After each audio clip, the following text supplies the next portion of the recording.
This is the story of how one of China's most famous celebrities, a global superstar once worshipped like a god, went from stadiums of screaming fans, Dior contracts, and billion-dollar fame, to a prison cell, a staggering $84 million fine, and total erasure from the Chinese internet.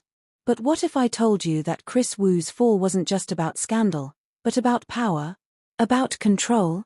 About a message sent from the very top of China's political pyramid?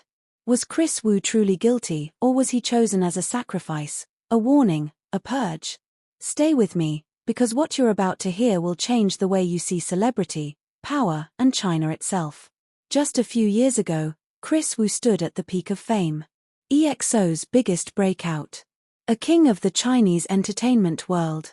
Music, films, fashion, even Forbes couldn't ignore him. A fortune beyond what most people could imagine. And then, it all shattered. To understand how violently it shattered, we have to go back to the beginning. Not of the scandal, but of the system. Because in China, fame is not freedom. Fame is borrowed power, and borrowed power can be taken back in an instant. Kris Wu lived like a modern emperor of pop, but in a nation ruled by a real emperor figure, Xi Jinping. And in Xi's China, no one, not billionaires, not tech emperors, and definitely not idols, is bigger than the party. So when the allegations hit, when a young woman stepped forward and accused Kris Wu of luring girls, some underage, into private encounters, something snapped. Not just online. Not just morally. But politically. Because in that instant, Kris Wu became the perfect tool. A symbol. A warning. A public sacrifice. Imagine the scene. 1 week he's on magazine covers.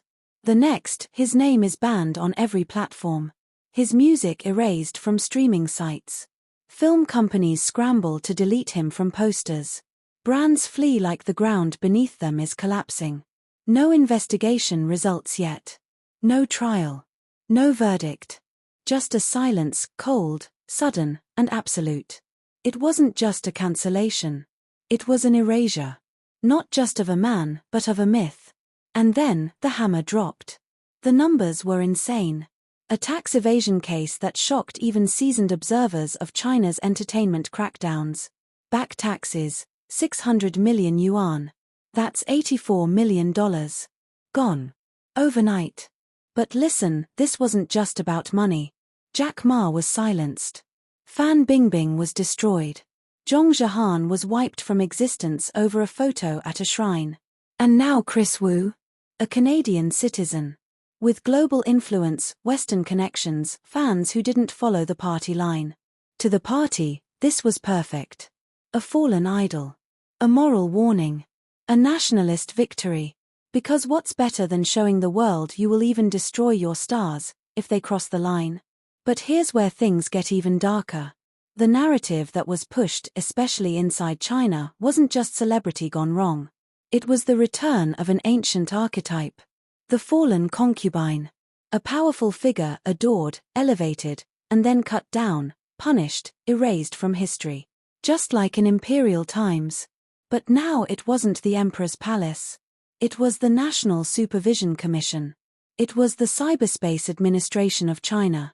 It was the court system, backed by the full weight of Xi's rule. The question wasn't, did Kris do terrible things? The question was, why him, and why now? Because here's the truth. China doesn't expose scandals when they happen. They expose them when they're useful. Think of the timing.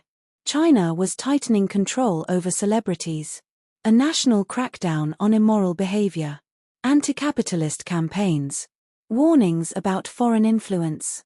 Then there was Kris Wu. Western celebrity. Foreign passport. Uncontrolled wealth. Massive influence over youth. A lifestyle that did not match party values. He wasn't just a scandal. He was a symbol. And symbols make powerful sacrifices. Now let's talk about the actual case. The trial was closed door. There were no public documents. No public testimony. No public evidence. Only state announcements. Guilty. 13 years. And after that, deportation. That's right. China won't even keep him even after taking everything from him. But here's where the internet exploded with speculation. If Kris Wu was truly guilty, why the secrecy? If the victims needed justice, why not transparency? Why shut everything down so quickly, so quietly, so politically? Was it justice? Or was it theater? Because this wasn't just about Kris Wu. It came in the middle of a purge of billionaires, a purge of celebrities, a purge of platforms, a purge of culture itself. Every time China cuts someone down, it isn't random. It's symbolic. Kris Wu was a face, a brand, a global voice. And all of that was turned into a message. China will not be humiliated. Not by money. Not by fame. Not by foreign passports. Not by idols. But here's the part the world keeps missing. When China crushes a star, they crush everyone around them. The investment companies. The advertisers. The influencers. The managers. The network of people built on the dream of new China wealth. Gone in a flash, because one man fell. This wasn't just a personal tragedy. It was a controlled demolition. A statement. We can take everything from you instantly and no one will stop us. Not Dior. Not fans. Not lawyers. Not Canada. Not Hollywood. No one. This raises the question we must ask. Was Kris Wu truly a criminal? Or was he the perfect public sacrifice for a government sending a global message? Because here's the uncomfortable truth. Both can be true. He could have been guilty. And also used. Punished not only for what he allegedly did, but for what he represented. A westernized Chinese youth out of control. A wealthy idol not under party guidance. A symbol of fame that didn't require the state. That, in Xi's China, cannot exist. Not anymore. So what happens now? Kris Wu sits in a Chinese prison. His name scrubbed from social media. His career obliterated. His fortune seized. His influence erased. His future gone. But the deeper silence is this. Everyone who watched it happen saw the warning. Actors, singers, influencers, billionaires. Anyone who got too big, too powerful, too wealthy. The line was drawn. In blood, fame, and fear. Because this wasn't just a purge of Kris Wu. It was a purge of an idea. That fame gives protection. That wealth gives immunity. That global stardom means freedom. Xi Jinping made sure the message was heard. Not in China. Not anymore. But now I'll ask you. Was this justice? Or was this politics? Was Kris Wu a criminal? Or a scapegoat? Or both? We may never know the full truth, and that's the most terrifying thing. Because when a government decides guilt before the trial, facts don't matter. Evidence doesn't matter. Public opinion doesn't matter. Only the message matters. And the message was sent loud and clear. If this opened your eyes, if this made you rethink the Kris Wu case, or even rethink how power works in the world, let's go deeper into the first part, the part everyone thinks they know. But trust me, they don't. Because Kris Wu's purge didn't begin the day accusations went viral. It didn't begin with a Weibo post. Or even a whisper in the shadows. No, it began long before that. In a place most people never look. Behind the velvet curtains of power. Imagine it, Beijing, early 2021. Tension is rising. New laws about celebrity behavior. Government memos warning against chaotic fan culture. Propaganda organs calling stars spiritual opium. The message was clear. Control the youth. Control the culture. Control the future. And then, somewhere deep in the halls of the party, someone says a name. Wu Yifan. Kris Wu. Tall. Handsome. Westernized. Untouchable. Global. Loved by millions. A man who could trend without state approval. That right there was the problem. Because in Xi Jinping's China, fame is not meant to empower you. It's meant to serve the state. If it doesn't, it becomes a threat. And Kris Wu didn't serve anyone but himself. Now picture the lifestyle. Kris riding in bulletproof Maybachs. Booking entire hotels just to party with his circle. Clubs shut down for his arrival. Champagne fountains. Luxury watches. Factories of girls lining up to audition for a fantasy. He wasn't just rich. He was untouchable. At least, that's what the world thought. What Kris didn't know was that every helicopter arrival, every 6-star suite, every bottle explosion, every private party leaked online, was being watched. Not by fans, but by the state. And they were taking notes. Because in China, everything is allowed. Until it isn't. Now imagine this scene. A high-level internal meeting in Beijing. Screens displaying TikTok clips of Kris Wu. Luxury. Western excess. Foreign style. Millions of teenage fans worshipping him like a demigod. Someone taps the screen. This is poison. Another voice cuts in. This is capitalism with no leash. Another. This is a threat to our cultural authority. And then, someone asks the dangerous question. What message would it send, if we crushed him? Silence.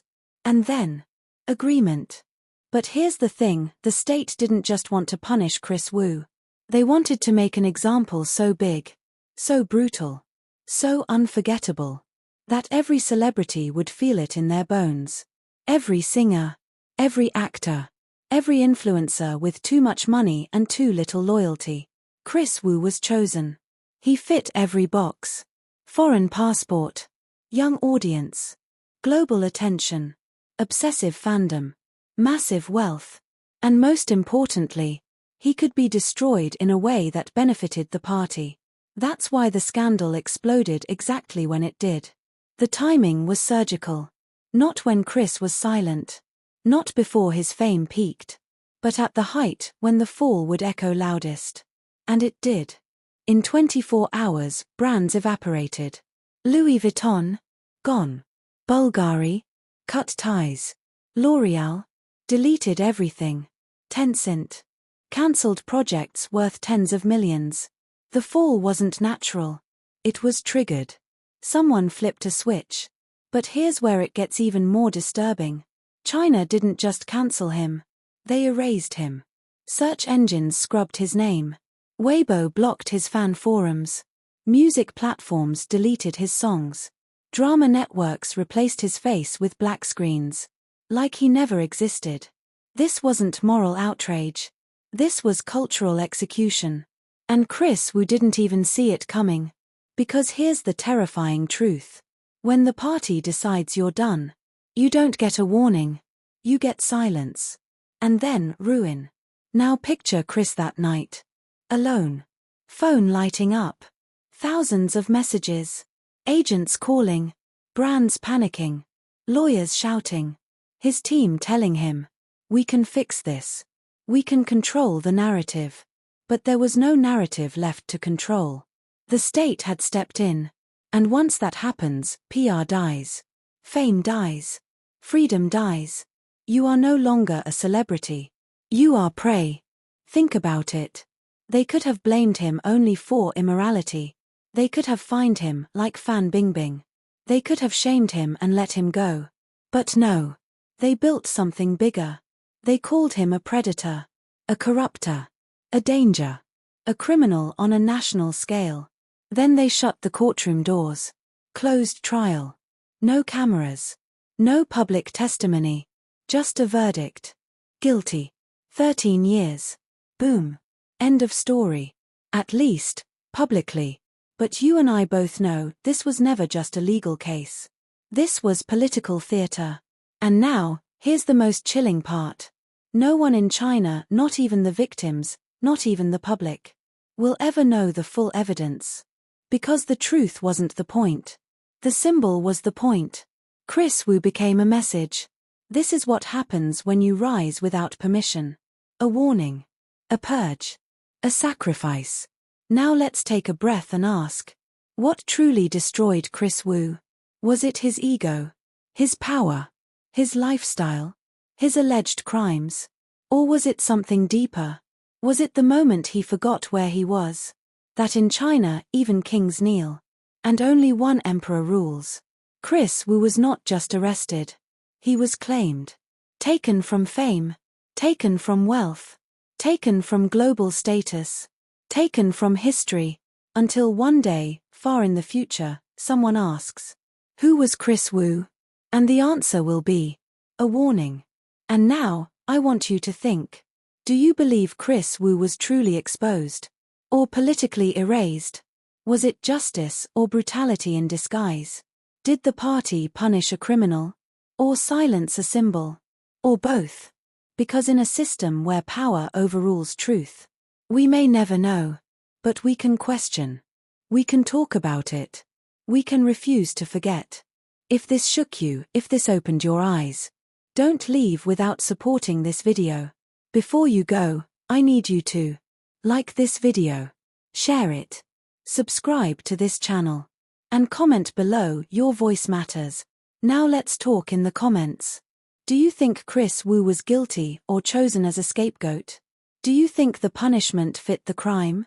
Do you believe China erased him for justice or for control? Can something like this happen where you live? Drop your thoughts. I'll be reading every comment.